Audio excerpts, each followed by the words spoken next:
السلام علیکم.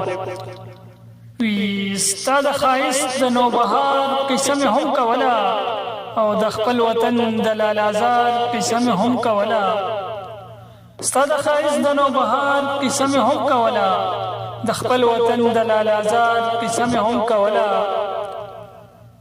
د ایشیا د اتلانو د ګلونو د هار قصه خوانې ستا د بازار قصه مې هم کوله. زله کوو که د مظلوم تلم د بڼو په سکو، ژوند مې کوو په دار د دار قصه مې هم کوله.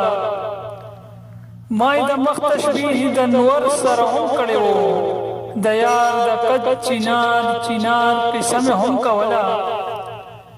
زه ځان پرست نه وم، د ځان پورې محدود نه وم. زه ځان پرست نه وم، د ځان پورې محدود نه وم. رقیب مې هم ستایه، د یار قصه مې هم کوله. او زما د شیخ او د زاهد سره هم یاري وه، سراج یاره د خمار قصه مې هم کوله. هغه زموږ و د کلي که د بل کلي و، خو په لستوڼي کې د مار قصه مې هم کوله. هغه زموږ و که د بل د کلي، خو په لستوڼي کې د مار قصه مې هم کوله.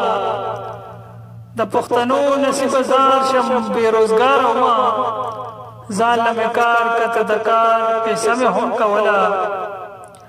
او زړګیه ما ستا د وطن خبرې هم کولې، زړګیه ما ستا د وطن خبرې هم کولې. ستا د شالپین ستا د خاکسار قصه مې هم کوله. ستا د شالپین ستا د خاکسار قصه مې هم کوله.